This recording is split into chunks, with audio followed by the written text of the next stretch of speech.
This is New Time on Silkway TV channel. We introduce you with the most visible news and important events that happen throughout this week in Kazakhstan and Central Asia. More details on politics, economy, social and cultural life with opinions from the most recognizable experts of Kazakhstan and world. I'm Anuri Mangali and this is what you'll see today. Is AI able to become a future of arbitration proceedings? The head of International Arbitration Center at AIFC, Thomas Grumel, answered New Times questions. A symbiosis of technologies and medicine, a new promising AI-based startup from Kazakhstan aims to make a significant step forward in cancer detection and treatment. Our startup can solve a large problem and mainly affect half of the population of Kazakhstan, let's say. Food diplomacy. What was the reason behind the visit of a personal representative of the French president on gastronomy?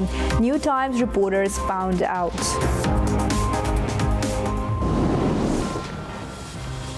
Kazakh president today received Minister of Energy of the Kingdom of Saudi Arabia, Abdulaziz bin Salman Al Saud. During the meeting, counterparts discussed the prospects of energy and investment cooperation. Kassym-Jomart Tokayev noted that bilateral relations have reached an unprecedented level. Abdulaziz bin Salman in turn thanked Kazakh president for the warm welcome. Following the meeting, two leaders signed an agreement on implementation of a joint project to build a wind farm. And also earlier this week, President Kassym-Jomart Tokayev participated in the swearing-in ceremony of the newly appointed chairman of the court of the Astana International Financial Center, Lord Ian Burnett. President Tokayev emphasized the significance of the AIFC as a trusted platform for investors and highlighted the crucial role of the court in resolving commercial disputes. Congratulating Lord Burnett on his appointment, the Kazakh leader underscored that his selection refers the AIFC's commitment to judicial principles of integrity. AIFC Court, based on English common law, is a precedent in Central Asia, functions on the grounds of Astana International Financial Center. Solving civil and commercial disputes, it operates outside of Kazakhstan's judicial system. New Times reporter Balzhan Samigulina will tell more about the first ever court of English law in Kazakhstan and its new chairman. In 2018, to create the judicial system of the Kazakh Financial Center, eminent foreign specialists were invited. Among them are Lord Wolf, former head of the courts of England and Wales, who served earlier as chairman of the court, Thomas Grumel, chairman of the International Arbitration Center and a member of the board of the German Bar Association, and Christopher Campbell-Hall, registrar and chief of staff, an expert with extensive experience in the UK, US and the Middle East. Under their guidance, the judicial system based on English common law was developed and launched from scratch with the involvement of some of the world's top lawyers. Currently, the AIFC Court comprises 11 judges, all of British origin with backgrounds in the Supreme Court of England and Wales, serving in the Appeal and Supreme Courts and possessing experience in international litigation, arbitration and mediation.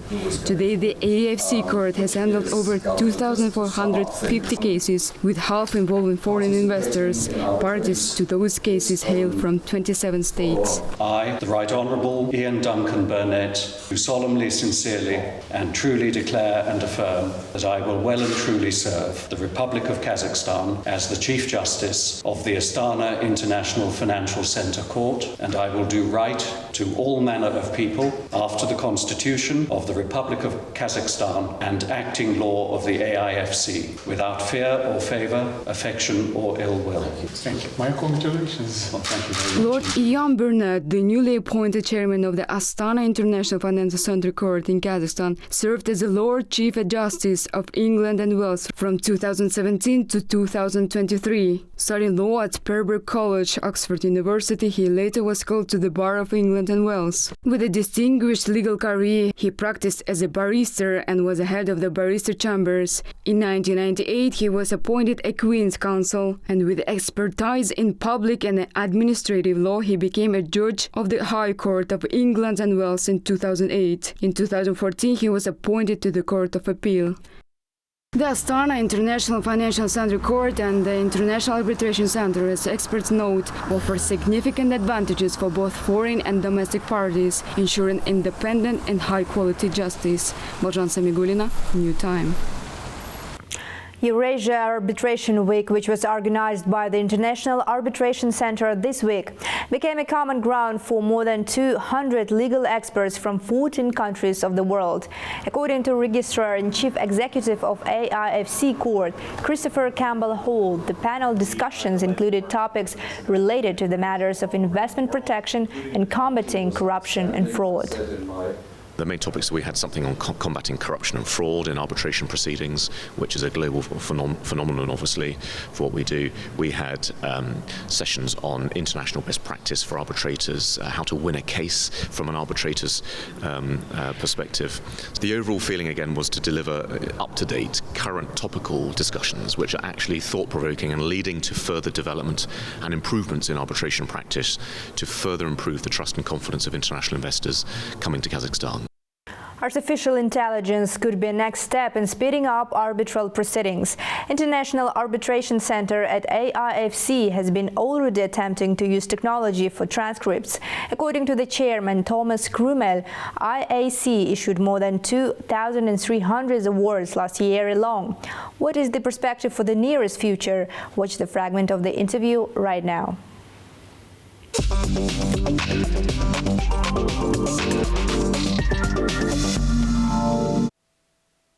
Mr. Krumel, thank you for having us. It's a privilege to talk to you. Thank you very much. It's good to be here. You've been a chairman of AIFC for a year now. What results can you share with us so far? Well, I could give you a lot of results, and probably your viewers would be really bored. But any numbers? How many cases have you considered? I'll try to concentrate on the main ones. To give you just a pure bit of statistics, in the 6.5 years that the International Arbitration Center is now in existence, we've had 2,346 awards. Last year it was 1,600. It's a lot, yes, absolutely. Well, 2,600 is that was the whole range of decisions of the AIFC Court and the IAC. But alone in the IAC, it's 2,346 awards issued. Those awards who were directed against parties in Kazakhstan were enforced to the 100% satisfaction of the claimant parties, which is fantastic because of a very good cooperation that the AIFC Court has with the National Ministry of Justice and the National Association of Judicial Officers. And all in all, we have been able to put the IAC firmly on the map of international arbitration on a global scale. The key factors for something like our arbitration center to function is investor confidence and investment security. And we've very impressively actually managed to show that to the investors community. We're now having investors and their lawyers confirming us that if it were not for the presence of the International Arbitration Center here at the AIFC in Kazakhstan, they would probably go elsewhere with their investments, but they perceive us as a tool, an essential tool or a prerequisite of investment security. And that obviously is very encouraging. We are trying to extend our working sphere, our sphere of influence, our sphere of users, in a very organized manner. For example, we have now 9 offices and hearing facilities outside of Kazakhstan. First of all, in the surrounding countries like Turkmenistan, Uzbekistan, Tajikistan, and all that. It goes as far as to Turkey, it goes to Georgia, it goes to Azerbaijan, it goes to Armenia. And those are just presences of the International Arbitration Center where people from that country, claimants or defendants from that country, can conduct hearings and operate their proceedings, which is a great asset for them. So that's one way of making them known. As we talk, we are lucky to conduct negotiations with parties in Beijing, China, to have an office and a presence there, which would obviously attract more investors or more parties to arbitral proceedings. Let us switch to the topic of the coming event, Eurasia Arbitration Week, that will take place in Astana this week. What is the agenda on it, and what can we expect from that? The idea really is to have just not a normal convention on one specific topic, but to group together and to bring together people from all walks of arbitration and to get them into an exchange. And add to that, of course, the presence of our students from the Viz Primut, and that gives a very interesting mix. One thing that I expect to be addressed, although it's not on our program, is the role of artificial intelligence. That's a hot topic at the moment. I told you the president wanted to know about also, it. Yes.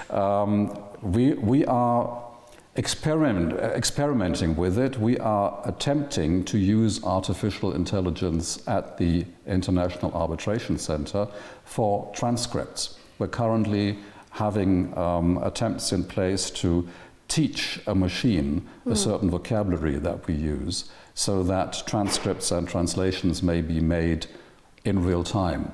And that is a project that would really speed up arbitral proceedings. Are you working with Central Asian states on maybe exchanging experience in this regard in AI experiments? Well, we're constantly in contact, above all, with universities, both in Kazakhstan, all the great universities, and around. We're working with more than 40 universities worldwide, where, of course, in the law faculties, this topic is researched and looked at. So, yes, we're in constant exchange with parties in Central Asian states, but beyond that. And the exchange is not limited to any specific topic. So, yes, artificial intelligence would be one of those that we cover with them. What do you assess in the development of international arbitration policy in the world, taking into account today's changes? It's a very good question. I actually love that question because it gives me an opportunity to say we are able to do it. But first things first, the world's become very complicated and very vulnerable at the moment. And at the same time, in many countries, in Europe, in Asia, overseas, across the Atlantic, you have statistics telling you that the number of court cases, the number of people going to the state courts to seek dispute resolution is sharply decreasing. Now, why is that? I think it is because we have less and less time to care about normal proceedings administered by states according to fixed rules. There is no time, and things become more complicated, not only in the IT sector. So a state judge who may be very well qualified in the law necessarily doesn't have to be qualified in matters of financial instruments, in matters of technology, in other matters that have become central to our societies and to international trade. And that's where arbitration comes in. You can select your own arbitrators. You can see, is this person not only a good lawyer, a good legal person, but also somebody who has a feel or experience with, say, an IT matter, chip production or what have you.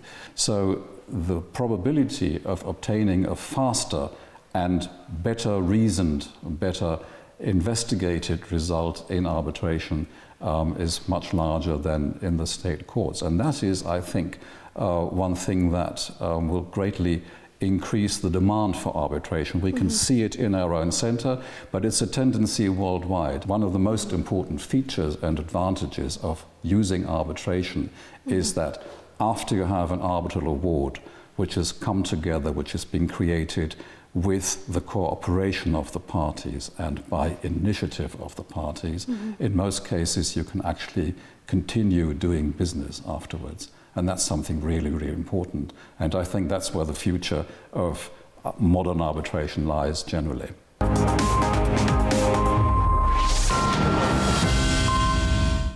Kazakhstan's fintech giant Kaspi intends to delist its shares from the London Stock Exchange by the end of March, as stated in a message on the exchange's website.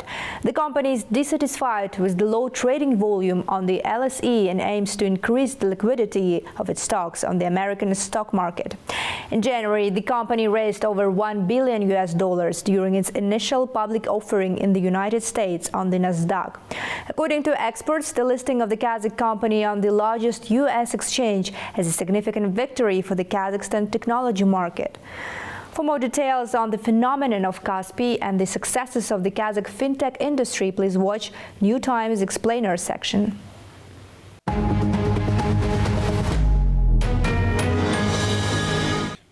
A digital leader transforming the way people live their lives with innovative world-class mobile products and services. That's how American Stock Exchange described Kazakh company named Kaspi KZ. Nasdaq, the largest stock market, is a home for the many leading fintech companies like Apple, Amazon, Google and others. Successful IPO of Kazakh company raised $1 billion, making it the largest on the US stock exchange since October of 2023. То, что Kaspi вышел на Нью-Йоркскую биржу и Kaspi's debut on the New York Stock Exchange, pulling in $1 billion, signals as a strong confidence from international investors in Kazakhstan. It's not about just Kaspi. Investors are showing trust in financial players from Kazakhstan overall. This suggests a recognition of the potential within our fintech sector. In a sense, we are attracting significant funds to our country, fueling the growth of our companies.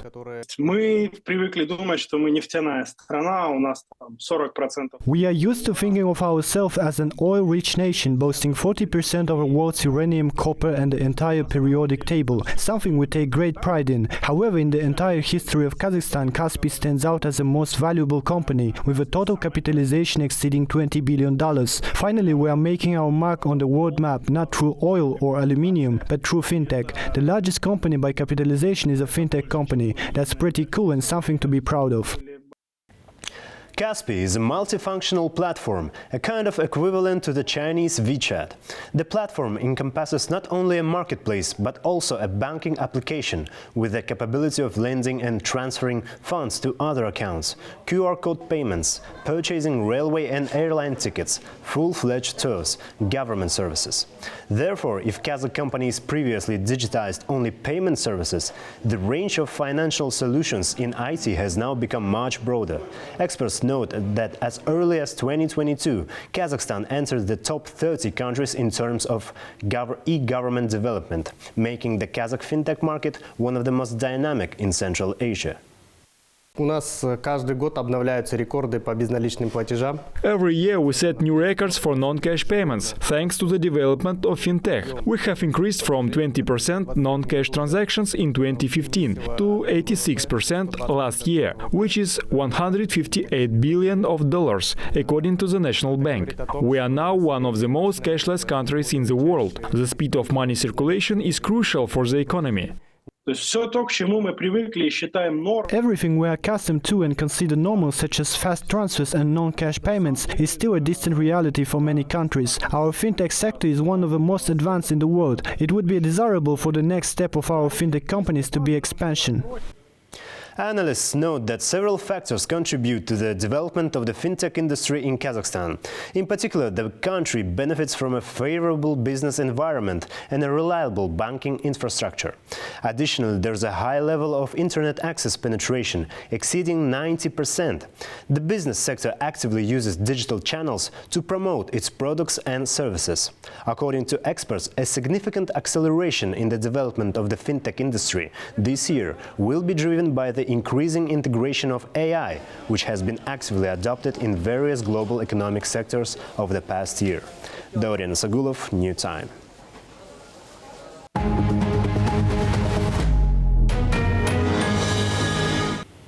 Artificial intelligence makes a historical change of the medicine field in Central Asia. Anazo AI is a project made by Kazakh students aims to harness the power of AI to bolster its fight against cancer and pave the way towards a healthier future. According to WHO, cancer is one of the most widespread and death-causing illnesses of the 21st century. With early need for detection and treatment, many people face difficulties along the way. The challenge, however, is compounded by the advent of AI, which holds a chance of revolutionizing the diagnosis and care. New Times reporter Aziz Nikolaev made his research on how AI-led projects in Kazakhstan make a difference in cancer detection and early treatment. While obviously beneficial, AI is a relatively new technology that has only started its expansion in our everyday life. Therefore, more and more new projects launch based on it. One of them is Anazo AI, made by Kazakh students to aid the fight against cancer. The project is concerned with diagnosis of cancer at its early stages. It is a neural network that helps doctors detect tumors 4 times faster and 20% more accurate. I've read a paper about Cerebra AI, also a Kazakhstani startup.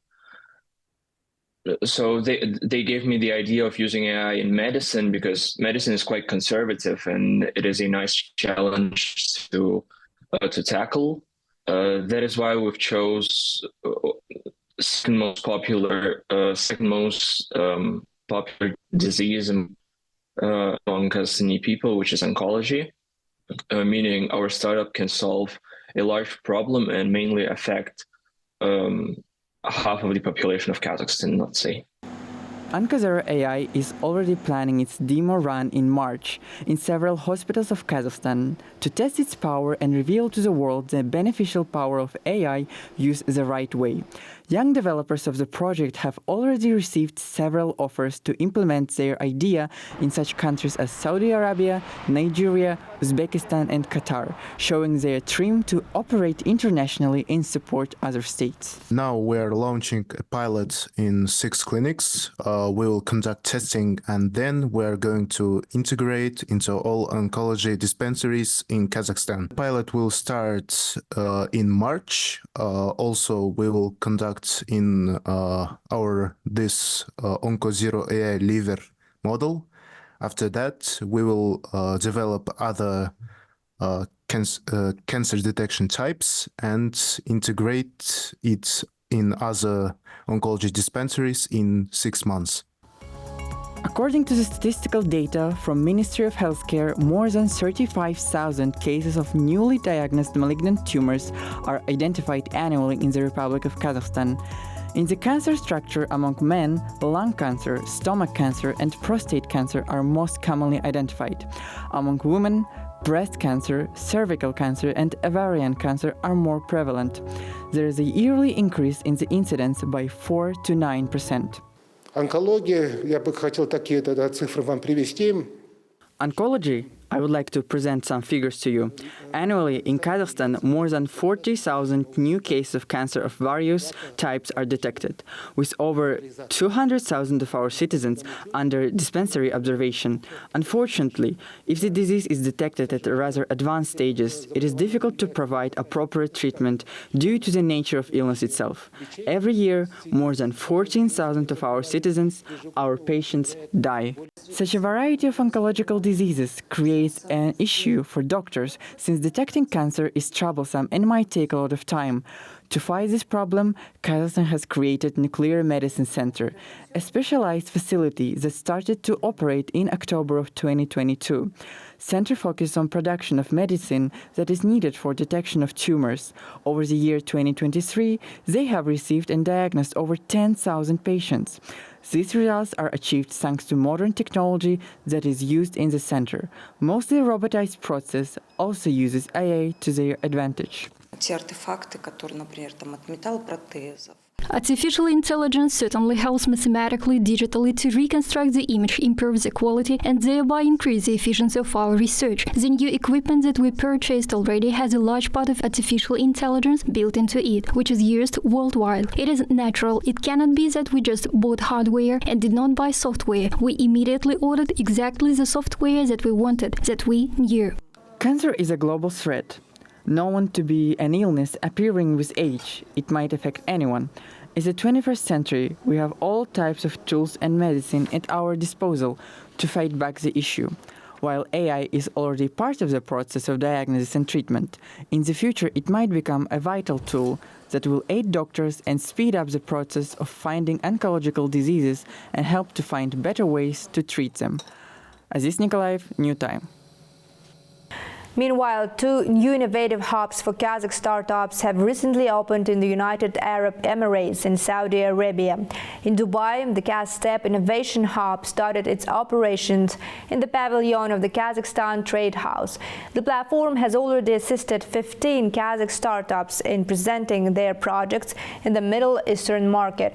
It also promotes discussions and collaboration prospects with representatives from 100 local and international companies, including Google, Microsoft, MasterCard, Abu Dhabi Commercial Bank. Meanwhile, in Riyadh, the Al Farabi Innovation Hub has been launched.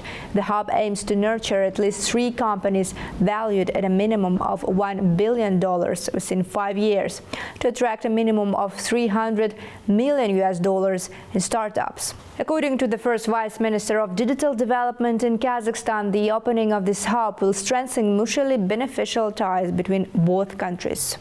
Why Saudi Arabia? Because it's a leading country in terms of innovations, ICT development, AI, and venture capital funding that have been deployed in entire MENA region. So we see this as a huge opportunity for our startups. This hub will be a good place for them to provide different types of services like acceleration incubation programs, any issues related to visa, to living, and other issues will be provided, will be solved for them in this hub.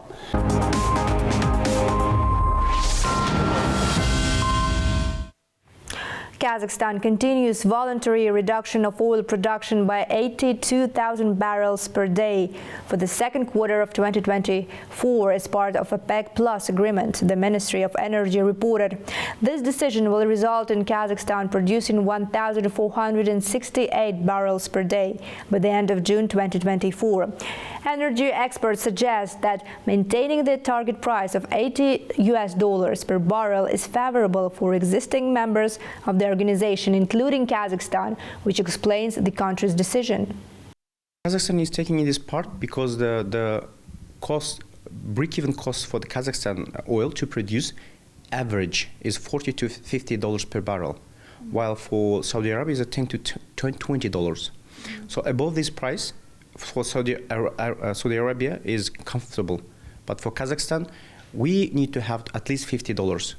So we can make some profit, so we can employ the people and generate some, and get some money from this oil sales. But when it's so the target of Kazakhstan to have at least $80 per barrel, and that's why Kazakhstan, I think, in my opinion, is part of this organization. Uzbekistan and Kazakhstan to increase capacity of border checkpoint. This move will help enhancing cross-border trade and connectivity, experts say.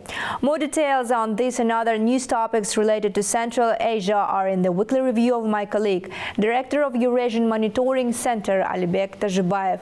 Alibek, good evening. The floor is yours.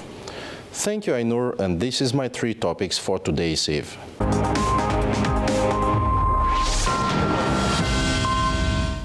2 new energy facilities and gas boilers, houses to be built in Bishkek. Deputy Minister Baygaziyev's energy project in Bishkek highlight a comprehensive strategy to modernize infrastructure and diversify energy sources, addressing electricity and thermal power needs. The emphasis on cleaner solutions such as gas boiler houses aligns with global sustainability trends. The proposed initiatives can potentially enhance energy efficiency and resilience in the city while distributing to the environmental goals. Kyrgyzstan and Turkmenistan discussed the initiative to cancel permits for bilateral transit cargo transportation. The ongoing discussions between Kyrgyzstan and Turkmenistan to cancel permits for bilateral transit transportation of goods, streamline transit fees, and improve visa policies signal a mutual commitment to enhancing economic ties and regional connectivity. By addressing key logistical and bureaucratic challenges, both nations aim to facilitate smoother cross-border movement for cargo carriers and foster a more conducive environment for trade. The willingness to cooperate in the transport sector and the planned discussions at the Intergovernmental Commission suggest a positive trajectory towards stronger collaboration and increased efficiency in Asia, Europe, and North-South transport corridors. A few more words about borders. Uzbekistan, Kazakhstan to increase capacity of border checkpoint. The increased capacity of border checkpoints between Uzbekistan and Kazakhstan reflects a strategic effort to enhance cross-border trade and connectivity. The tripled capacity is expected to significantly boost the efficiency of cargo transportation, fostering economic collaboration between the two nations. The systematic approach to renovating and expanding these checkpoints aligns with border regional goals of facilitating smoother cross-border movements and promoting economic growth. That's all from my side for today. Thank you very much, Aynur. The floor is yours. Thank you. That was Albek Tajibayev with his weekly review of important news topics in Central Asia. The Kazakh Minister of Foreign Affairs, Murat Nurtleo, participated in the Antalya Diplomacy Forum in Turkey. This event, occurring for the third time, saw the gathering of over 100 heads of states and governments, foreign ministers, leaders of international organizations. The main theme of the forum was the advancing diplomacy in times of turmoil. Nurtleo took part in a panel session on institutionalization in the Turkic world. He highlighted Kazakhstan's special role in the Turkic world and informed the attendees about the priorities of Kazakhstan's chairmanship in the Organization of Turkic States. Our organization unites all Turkic states, and together we strengthen our integration. The primary goal is to expand economic and cultural humanitarian ties, helping each other to unlock potential in various areas, including the transport and logistics sector, digitalization and trade. The President of Turkey, Recep Tayyip Erdogan, also addressed the forum. In his speech, he emphasized that the Antalya Diplomacy Forum has become an important platform for discussing global political issues. The Turkish leader highlighted the necessity of refining diplomacy in the current complex geopolitical environment. Renowned chefs from Kazakhstan have joined the International Association of Escoffiers, a prestigious culinary organization established nearly a century ago by Auguste Escoffier, a celebrated French restaurateur known for haute cuisine. Today, members of the organization are 25,000 people, most of whom are world stars of culinary art. And now the association welcomes Kazakh masters. Their initiation into membership of the organization was held under the auspices of the personal representative of the President of France on gastronomy, Guillermo Gomez, who visited Astana this week. The association will allow Kazakh chefs to promote national cuisine on the world stage. Escoffier's followers prioritize knowledge sharing. We'll discuss with Kazakh chefs how to facilitate this exchange, possibly through local schools, training programs in Kazakhstan, or sending students to France. To promote Kazakh gastronomy, President of Kazakhstan's chef, Mr. Alexander, joined a select club with one member from each country, gaining initiation into the Auguste Escoffier Association. This presents a unique opportunity for him to spearhead Kazakhstan's international promotion promotion within the club. We will actively support the Center of Disciples Escoffier in Kazakhstan and open specialized educational courses. We have the opportunity to organize competitions on a global scale, and we would be delighted if Kazakhs participate there. It is crucial that the Escoffier Center is strong and continues to grow here. To achieve this, we need to attract as many members as possible. The more chefs there are, the more exchange of experiences between them. We are also interested in having Kazakh chefs visit France and share your traditions. That's it for today. All the main news about Kazakhstan and Central Asia you can find here. More special projects about our country you can also watch on Silkway TV channel. So stay tuned and see you next time.